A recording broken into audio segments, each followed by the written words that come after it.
Hello everyone and welcome back to yet another time trial this week in Gran Turismo. This is the third one and we're in the Honda R8272. Now this one is an interesting one. We're at Spa, racing hard tyres. It's hard and it's a little bit fun to be honest with you.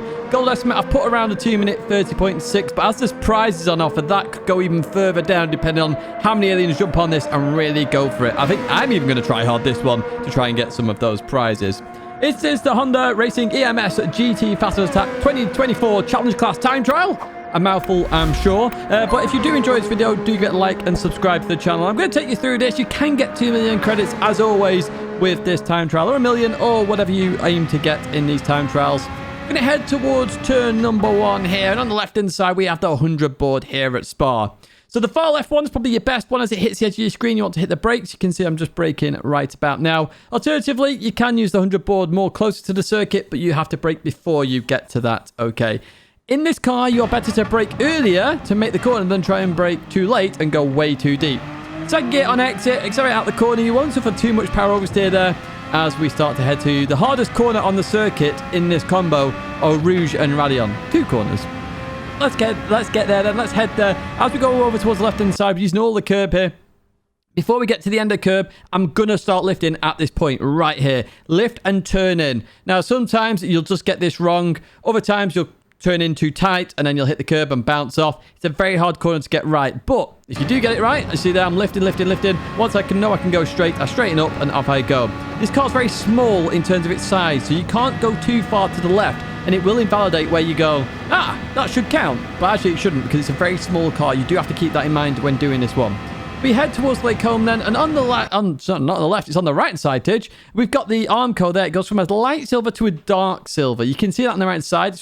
You might find it hard to see here, but it's very obvious when you race. Alternatively, you can use the 100 board on the right-hand side. However, I was using that changing colour, which you can see on Chase there. As we go into here, though, we start to release the brakes. We avoid the bollards. They will invalidate the lap. We dab the brakes a little bit to get over towards the left-hand side. We accelerate over towards the left. Then we start to lift just before we get to this on the left-hand side. Okay, so we're going into this right-hander. I want you to short shift to 4th gear as well. It'll give you so much stability on exit. Because it's an old car, you've got to remember there's a lot of weight transfer in here. So as you accelerate, the front lifts up massively. And as you brake, the front nosedives. So obviously you get a lot of oversteer here. Continue on through there, then 4th gear, nice and easy. And as we head down towards this right-hander, on the left-hand side, you got that post there. As it hits the edge of your screen, that's when you hit the brakes. I was actually using the curb here as a judgment. You can see I'm braking quite early here. Now, the problem with this corner, and I just said it before, literally, as you go hard on the brakes, it's going to nosedive, which makes the rear very light. So you do have to be careful of that as you go into this right-hander. And what we're looking for there is the 3rd bollard on the right. It's the last bollard on this corner. That is your accelerating marker. Lots of people keep saying, Tidge, do accelerating markers. Where they exist, I give you them. But if there's no markers there, I can't give you something that doesn't exist. Here, there is one. It's a bollard there. And we're going to start accelerating in 3rd gear. Notice a little bit of lift in there. I'm trying to get the car around because it does suffer with some understeer here. On the right side, on the catch fences, you've got these gaps in there. Okay, the first one on the right is your brake marker. You can use the second one as a bit of a marker to try and guide yourself in terms of turning in, but try and focus on this first one on the right as your brake marker. And as we turn in, we're going to accelerate quite early here because you can actually get a bit of power oversteer. That helps you get rotation in the car. Something to try out. Don't try it out initially because it is very hard to do, but something you can work on. As we come to Puon then, I'm actually braking a little bit earlier than I should here. I should brake closer to that 50 board, but that 50 board is your brake marker for the Puon, okay? Now, you can stay in 4th gear for this. I dropped a 3rd on this one. You're going to see me turn in a bit too early and clip the inside of the curb, and that's why I say I should have hit the brakes a bit later, but I bring it back in 4th gear. Now, as you go through here, you will start to suffer understeer. Notice that I'm lifting a little bit because of that understeer. Then we go to 5th gear, and then we head towards the chicane here. So as the gantry is very close to the rear view mirror at the top, that's when you're going to hit the brakes. Okay, you can see I'm doing that right here. You have to brake early in this car. It's an old car. The brakes aren't that good, to be honest with you. They're probably drum brakes more than anything. But as we go into here, you're going to drop to 3rd gear, and then we're going to start to release the brakes and let the car just travel through this corner. We accelerate a little bit, going to the left. We lift off, and we just avoid the bollards there, but we stay in 3rd gear throughout that to keep stability in the car.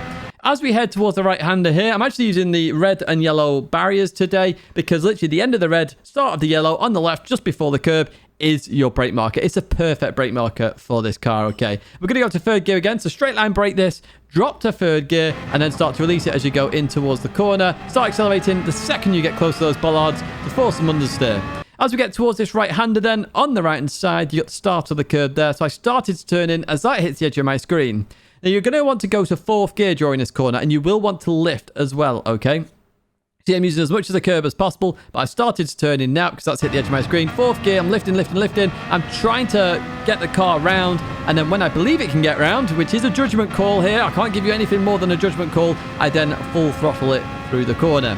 We're going to head towards Blanchimon then, which is not flat, so you are going to have to listen to this one then. So we're going to head over towards the right-hand side a little bit, and on the right there, we've got billboards there. So literally the very start of the billboard, you can see I've just started lifting off now. That's when you lift off, and then you're going to want to turn in. Drop to fifth gear, okay? You can stay in sixth, and it will remain settled, but I suffered a bit of understeer, so I went to fifth gear, and that seemed to help me out massively. There we go as we go through the corner. Absolutely not a problem, and just make sure you're back on circuit before the curb ends, because that is track limits.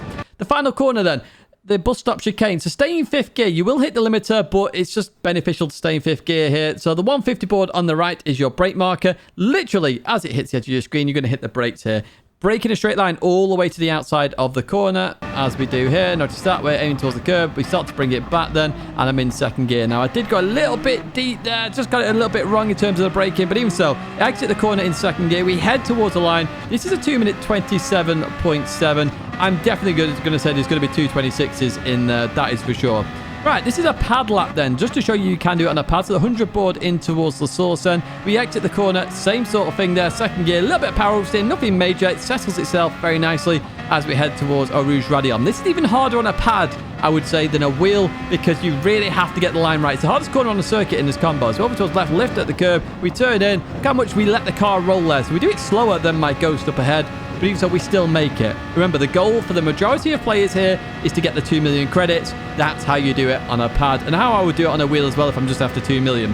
So on the right side, we're looking for where it goes from light silver to dark silver. There it is. The 100 board is right in front of that as well. We drop to third gear. We turn in, avoiding the bollards. Over towards left-hand side, we lift here, let the car roll. Keep it going left, then before the grey box on the left, we turn in fourth gear there, short shift. We can going to accelerate through the corner in fourth gear. It doesn't suffer understeer because all the power isn't there yet. Before the curb there, we're hard on the brakes in third gear. You can do a V-shape here if you find it easier, but I like the tight line in my opinion. Third bollard on the right is the accelerating marker. As we come in towards this left then, we're just letting the car roll a little bit. As we've missed the bollards, we accelerate through the corner and we head towards Pouhon. Now remember, on the wheel lap, I broke a bit too early. We're aiming for the 50 board to be very close to the edge of my screen here. There we go. Look at that. That's much better as we turn in, and that's a better line, a much better line there. Fourth gear then, and we're just going to be lifting on and off just to avoid the understeer. There we go. Happy days indeed. Up to fifth gear. I'm looking for the gantry to be very close to the rear view mirror. There it is. Drop to third gear, get the car turned in, let the car roll through the corner a little bit here. We're just judging the speed. Over towards left hand side, lift there. Actually dab the brake on the pad, which is interesting as we continue on through here. Over towards left hand side, red to yellow there. Hard on the brakes, turn in. Get it rotated. Off we go. Flat out straight away. This car does balance itself very nicely as the curb starts on the right. Lift off fourth gear. We're just trying to get the right line there. And that line there is even better than my wheel lap. So I know I've got a lot of time in that corner on my wheel time because I did it amazingly well here on the pad. Heading towards Blanchimon then on the right side. The billboards there. There they are. We're going to lift, go in. We actually braked a little bit on the pad there. But even so, you can see there we have plenty of runoff. We don't have to brake as we head towards the final corner. 150 board, stay in fifth gear, hard on the brakes then as we come into here. Sticking more towards the left this time. Here we go. Notice how much better that was compared to the wheels then under braking. We leave the corner. We're going to head towards the line. That's a 2-minute 28.8, I think, from memory. Plenty of time on a pad there. Pad can definitely get in the 27s as well. What we're going to do, of course, is go into chase cam. ABS is on default for those interested. I'm also on brake balance +5. Just keep that in mind. You can change the brake balance in this one. Mine is on +5 as we continue out of La Source. Now, let's see how much of the curb I actually use. It just shows you how small this car actually is on chase cam. We're going to go towards the left-hand side. We lift off. We just get it on the circuit there, and we clip the curb nicely. One of my best Eau Rouge Radions I've done in terms of the, not even an hour, it was 45 minutes that I did here as we get onto the Kemmel Straight. Remember, what we're looking for on the right-hand side is the light silver to dark silver on the Armco. It's just before the 100 board. Where is it? There it is. Hard on the brakes here. Third gear in towards the right. We just avoid the bollards here. We accelerate a little bit. We dab the brakes in towards the left. Get over towards the left-hand side as much as we can. Lift off in towards the right, up to 4th gear. Accelerate nicely through the corner. Head down towards the right hand. Remember the pole on the left-hand side you can use as a brake marker here, or you can use the curb as we brake into the corner. We stay in 3rd gear as well for balance. Remember, I have talked about balance already. You've got to keep this car very nice and balanced as we continue on through here. First gap in the fence there. We brake, turn in, and we accelerate as early as we can there. We just want to get the car rotated as much as we can as we head down towards Puan then.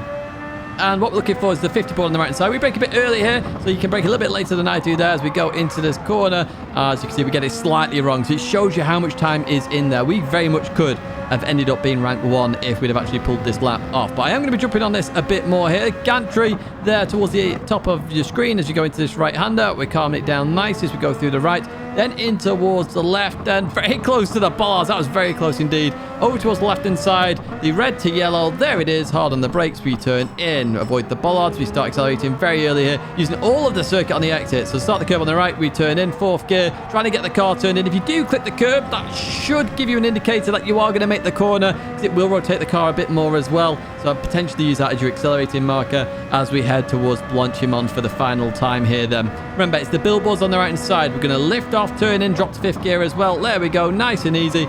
1, 3, 4 kept there, and we just pull it on there before the end of the curve. 154 down the right-hand side. Hard on the brakes here as we drop down to 1st gear. You can just stay in 2nd gear, and that's probably what I would advise here if you are struggling with the braking. Through the left we go. Accelerate out the corner. Very stable on exit. I do like the Honda for that. We head towards the line. Once again, that's a 2:27.709. Expect the gold time to come down massively here. It really will come down just because it's a competition with prizes and not just 2 million credits. As always, if you have enjoyed this video, do like the video, subscribe to the channel, stay in touch with all the latest content. I'm going to be try-harding this one, I think. I would love to get in that top 5 out of Japan, so that is what I'm going to try and do. And I do love time trialing. Now, if you have enjoyed this video, there are 2 more time trials to check out there. You can also check out GT Mega down in the description, and you can use code Tidgney at checkout. A big thank you for watching as always. I appreciate all the support, and I hope to see you in another video or live stream again very soon.